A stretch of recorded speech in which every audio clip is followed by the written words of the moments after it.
Good afternoon, everyone. My name is Brett Karlin, and I'm the Artistic Director and Conductor of the Master Chorale of South Florida. Thanks so much for being here and being a part of our Measure by Measure program live stream today. This afternoon's program is all about requiems, but contrary to what that might imply, not all of the music is doom and gloom, and in fact, some moments of musical settings of the Requiem Mass are filled with the most energetic, heroic, and glorious music ever composed. Before we get to Mozart and Brahms, we first have to make sure everyone understands exactly what a requiem is and what we mean when we use that term. A requiem or requiem mass is also known as a mass for the dead. It's a liturgical rite in the Catholic Church offered for the repose of souls for people who have passed away. The Requiem Mass draws its name from the introit of the liturgy, or first section, which begins with the words Requiem aeternam dona eis Domine, which is Latin for eternal rest grant them, chanted. So let's take just a moment and we will listen to a clip of what that would have sounded like.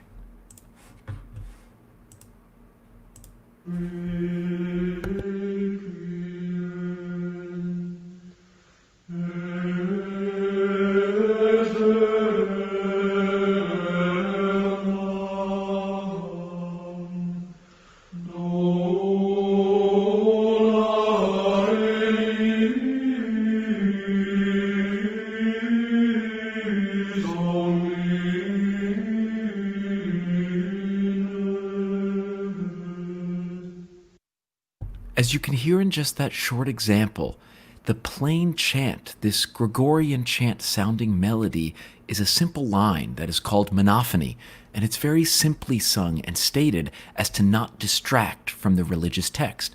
Let's listen to another clip of a different section that is still part of the Requiem Mass, and it's called the Dies Irae, or Day of Wrath.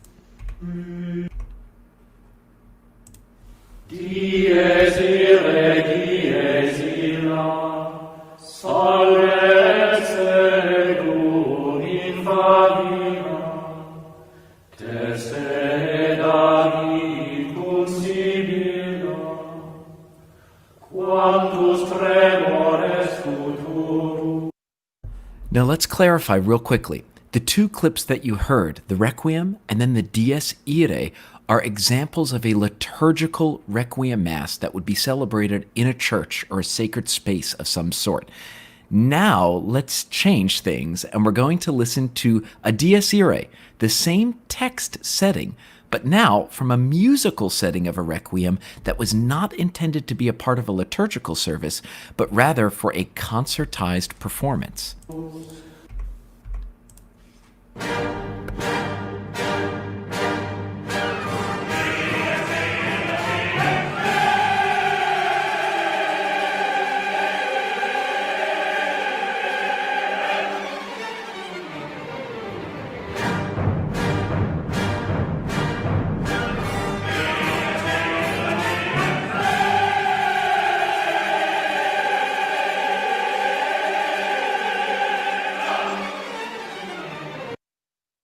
So, as you can hear, they are entirely different musical settings of the exact same text and the exact same liturgical rite.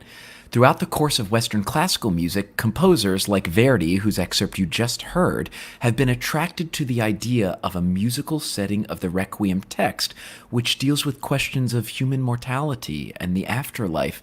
And there is a rich catalog of requiems now that composers have set in a rather decorated or ornate fashion, especially when compared to the original monophony or single-line chants that we heard at the beginning of today's live stream.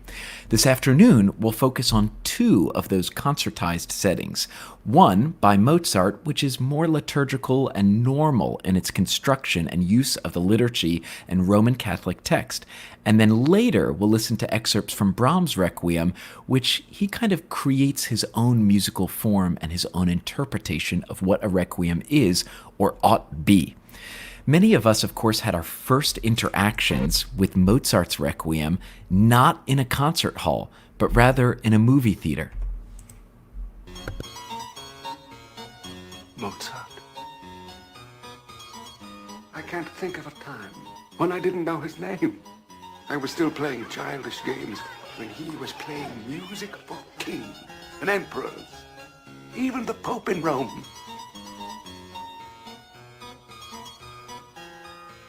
I admit I was jealous when I heard the tales they told about him. Oh, not of the brilliant little prodigy, but of his father, who had taught him everything. Eagerly I went there to seek him out. And that night changed my life.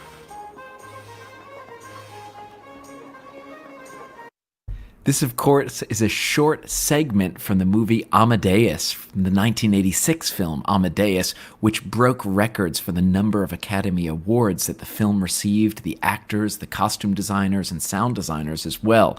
And of course, everyone will remember the most iconic moments from those films were not actually Mozart's music, but instead his laugh.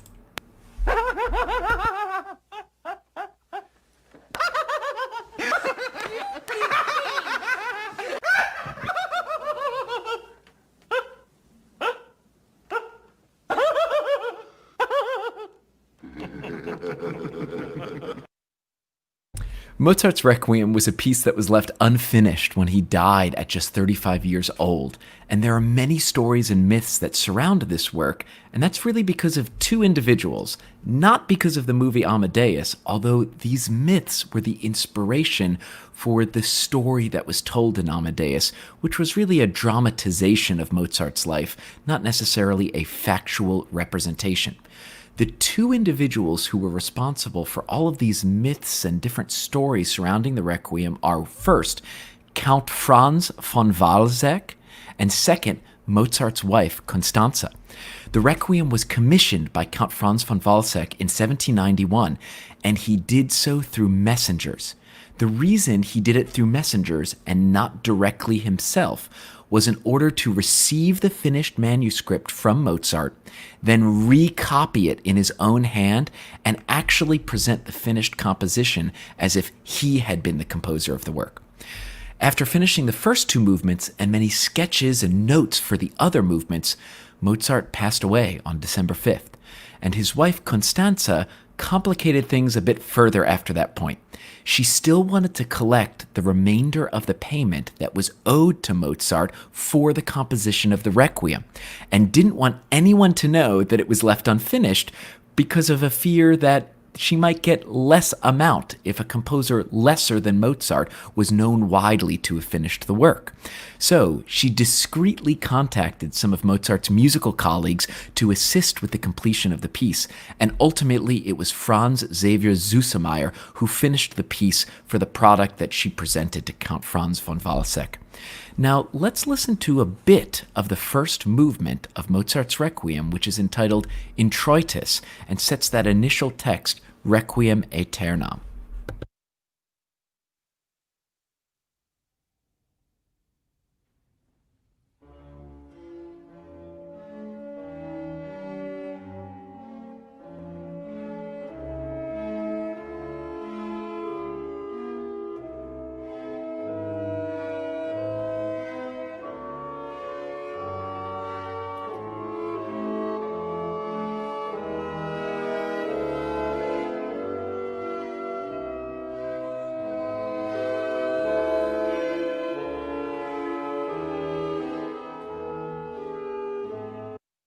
So now that we've heard just a few seconds of the beginning of the first movement, let's break down and understand what is going on.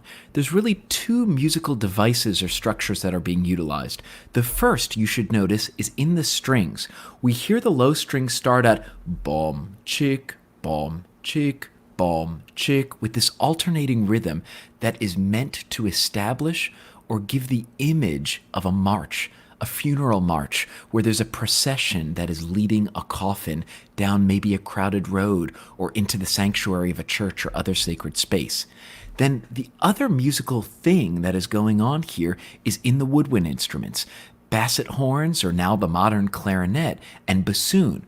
We hear these long tones that start soft, get louder, and then go soft again, Di. And what that's supposed to emulate are these moans or wails or crying of mourning.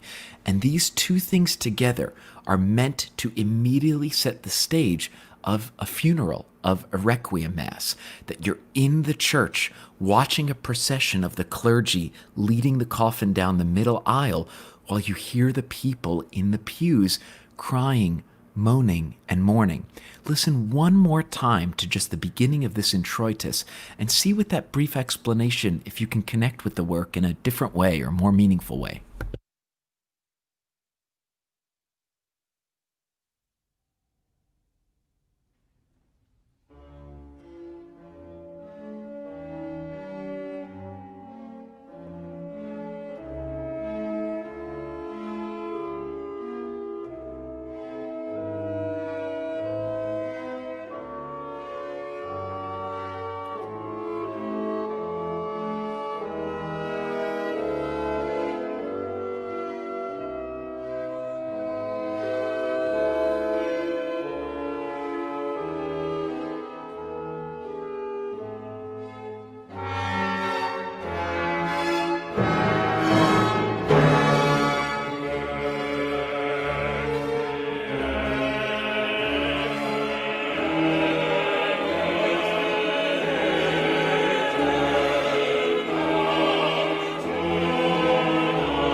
And that is the iconic opening of Mozart's Requiem Mass in D minor. And although we so closely associate this music, harmonic progression, rhythmic structure, and musical devices with Mozart, he was actually not the inception of the music that you just heard. I don't mean to claim that he didn't compose that. He absolutely composed it and largely orchestrated all of this first movement. But he was helped by another composer who he greatly respected, and that's George Frederick Handel. Just a few years before setting his Requiem, Mozart was treated to several different Handel festivals and got to hear many of Handel's larger oratorio works, including Messiah, Israel and Egypt, and many other compositions.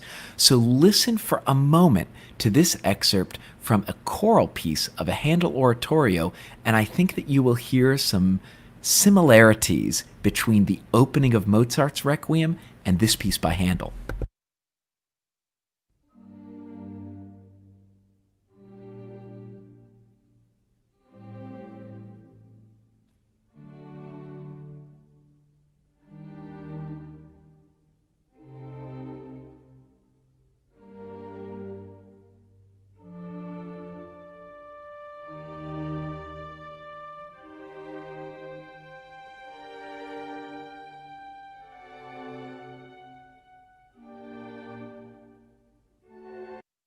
In just that short clip by Handel, we can hear immediately that the same devices are utilized. A minor key that sets the stage for some sort of mourning. It happens to be D minor, the same key of the Mozart Requiem.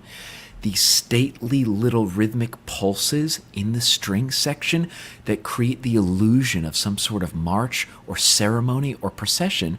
And then in the woodwinds, and in this case the high strings, these long notes that start soft, grow in intensity, and then back away again. Now, I don't mean to imply that Mozart copied Handel. In fact, using compositions by other composers as a source of inspiration was a sign of respect in this time period. In the 18th century, people would parody other composers' works all the time, and it was not seen as copying someone else's music or stealing someone else's music, but rather a great composer like Mozart, who was capable of such individuality as a composer and with his compositional voice, if he were to use some of Handel's music, it would be in an homage. It would be to show respect and appreciation of Handel's music, as opposed to it being stolen or copied. I think we can all imagine a situation where if that happened today, there would be many different lawsuits involved. But of course, that was not the case at this time period. Now we'll move on to the next movement of Mozart's Requiem, which is the Kyrie eleison, Christe eleison movement. This is an amazing double fugue, and let's listen to just the beginning of it before listening to a full performance.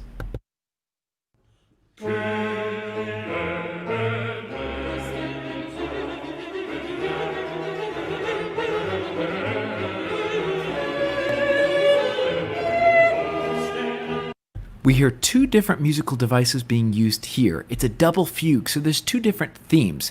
Kyrie eleison, and then a quicker rhythm, Christe ele, with lots of different moving notes in it.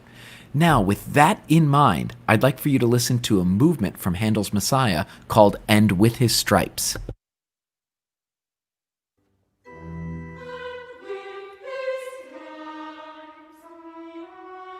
It's literally identical. We see that he uses the same exact fugue theme in his own work.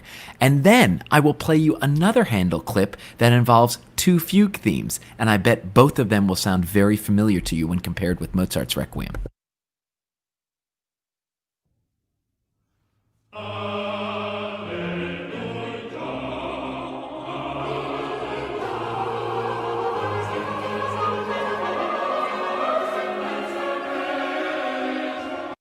So we can hear that amid all of these spurious stories and myths and legends about Mozart's Requiem, what I find often is that audience members, listeners, and lovers of the piece don't know is that many different moments, musical structures, fugue themes, rhythmic ideas are based in homage or in respect to Handel's wonderful oratorio music, which Mozart was so awed by, and he wanted to try to achieve that same sort of grandeur, especially in a piece like his Requiem, which was one of the last pieces he composed during his lifetime.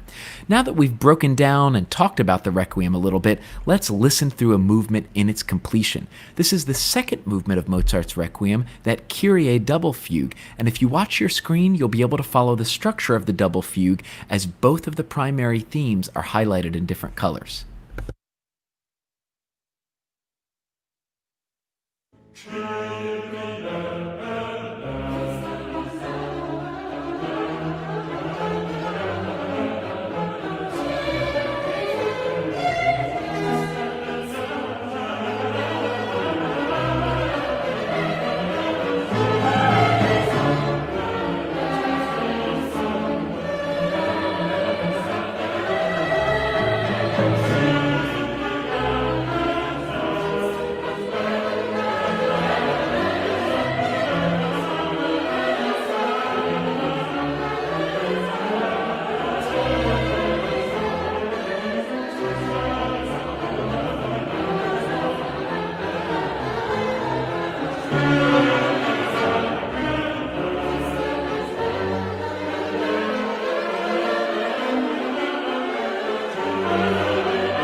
It's amazing music. Holy cow. It is so powerful, so majestic, so grand in nature and scale. Just such a wonderful, wonderful piece. Now, after that second movement, we go on to the next movement of the Mozart Requiem, which of course is the setting of the Dies Irae text. The Dies Irae text describes the day of judgment. Dies Irae is like day of wrath, essentially, is our translation from Latin into English. And I'd like to remind you of our Dies Irae chant that we listened to a little bit earlier in the program. So remember, for centuries, Requiem masses were celebrated in sacred spaces using sounds like this. Dies irae, dies illa, salve exegur in favilla. So now let's take a listen to a performance by the Master Chorale of South Florida and the Boca Sinfonia playing Mozart interpretation of the Dies Irae text.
Now, to end our Mozart Requiem portion of this afternoon's live stream program, we'll listen to two of the most famous movements, the Confutatis and Lacrimosa.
And those, of course, are the final notes of the most iconic movement from Mozart's Requiem, the Lacrimosa, or Day of Tears, this day of mourning where we shed tears and allow ourselves to process the emotion of loss and grief as we say goodbye to a loved one, and in a liturgical context, allow for the repose of the souls of the deceased. Our program this afternoon will continue with Johannes Brahms' masterpiece, Ein Deutsches Requiem, or A German Requiem. And this piece is very different than the Mozart Requiem, yet very similar in some ways as well. It's a unique piece, and its uniqueness is noted right at the beginning with the title of the work, because it doesn't start with the text Requiem Aeternam, and in fact is not called Requiem Mass, but instead Brahms titles the work Ein Deutsches Requiem, or A German Requiem. And in fact, we'll talk a bit about this piece. At one point, he suggests to his publisher that the piece should be called A Human Requiem. It's a really extraordinary piece that, in the very beginning, the first word the choir sings are again, not Requiem Aeternam, not rest eternal for those that have passed, but instead, the English text reads, Blessed are those who mourn or carry sorrow. So right from the beginning of the work, Brahms is asking for peace for those still here on earth, not those who have passed on. In addition to this, you'll notice that the entire first movement excludes the violins and instead features the basses, the cellos, and the violas. These lower, warmer, and darker instruments are meant to represent the fact that we are still earthbound as the piece opens. Let's listen to just a bit of the opening of Brahms' Requiem, the very first movement.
So we hear in just this first opening 2 minutes of the Requiem a very different texture and a very different timbre than Mozart's Requiem. Although we do start with low strings in both pieces, the pulse is quite different in the Brahms. In the low double basses, we hear a pulsing boom, boom, boom, boom that is supposed to replicate a heartbeat, and is another association that at the beginning of this piece, we are here with the living and providing some sort of relief, comfort, and light for those who are left on this earth and those who are mourning or those who carry sorrow.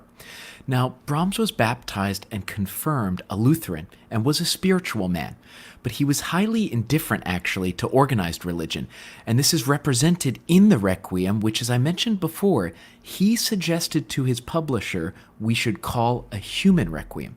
And to give you a bit of context about Brahms' beliefs or thoughts on this sort of subject matter, I'll share a quote that he writes in a letter to one of his close friends, Clara Schumann, a pianist and composer.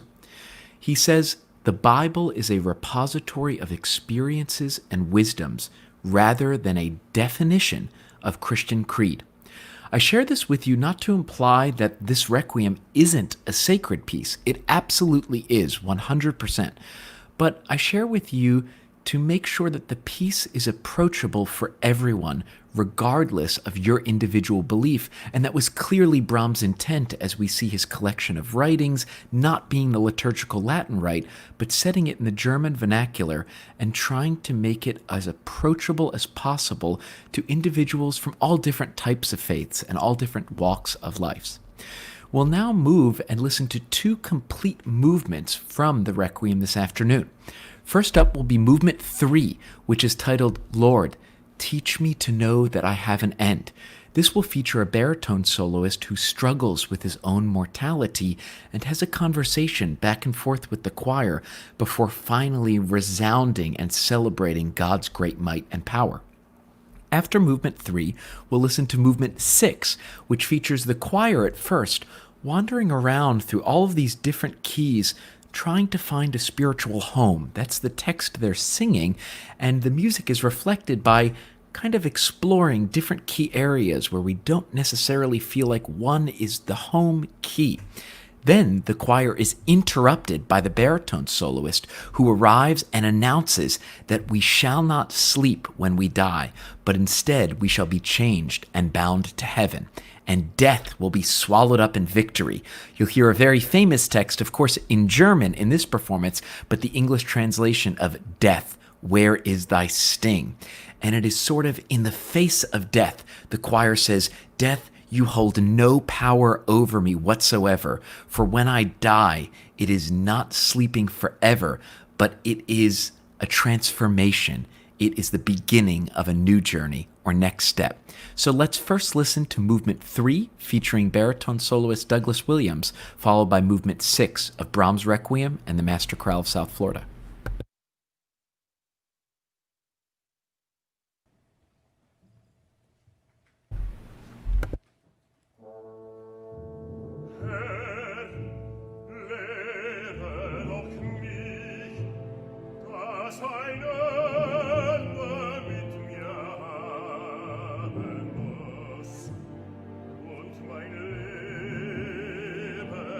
Ziel hat und ich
Again, that was the third movement of the Brahms Requiem, Herr, lehre doch mich, or Teach me, O Lord, that I must have an end. And the response to that question is an acceptance of that end, followed by this amazing pedal fugue where you hear one consistent note in the low strings and low brass, and a full fantasy fugue on top. It's exhilarating, extraordinary music that says no to death and no to the power of mortality, but rather celebrates the idea of an afterlife, and that the spirit, the soul, or whatever you call that intangible thing that makes us human will continue to persist and will continue to exist and thrive even after the end of life. This is Brahms' Requiem, just an extraordinary piece with some of the greatest music ever composed. We're about to end our afternoon together with a full playthrough of the sixth movement of Brahms' Requiem, which is another extraordinary movement that starts again with the choir kind of wandering through different keys, searching for a spiritual home, and then the bass baritone soloist, Doug Williams, who was also featured in our Movement 3 playthrough, tells them not to fear, that when we die, we do not sleep, but we are changed forever. This will close out our afternoon, but I would be remiss if I didn't thank you all again for joining us today, and with a special announcement. The Master Chorale of South Florida very recently launched a new fundraising campaign called the Intermission Campaign. There's been a group of very generous donors who have pledged $30,000 as a matching donation challenge. What that means is every single dollar we raise will be matched dollar for dollar by this very generous group of donors. And I think we all know and understand that art in this country does not exist with philanthropy. Does not exist without philanthropy. So if you enjoyed our program this afternoon, if you learned something, if you were moved, if you thought that the piece was exciting, and if you've been enjoying this sort of digital and virtual programming that Master Chorale of South Florida will continue to provide throughout our fall 2020 season, I encourage you to head over to the Master Chorale of South Florida website and donate and give towards our intermission campaign. Please know that on behalf of our board, our singers, and our staff, it would be greatly appreciated during this precarious and odd time for choral singers around the country. Now let's finish out our Measure by Measure program with the sixth movement from Brahms' Ein Deutsches Requiem. Thanks again for joining us today, and we hope you've enjoyed it.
Dasselbige plötzlich einen Augenblick. Zu der Zeit der letzten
geschrieben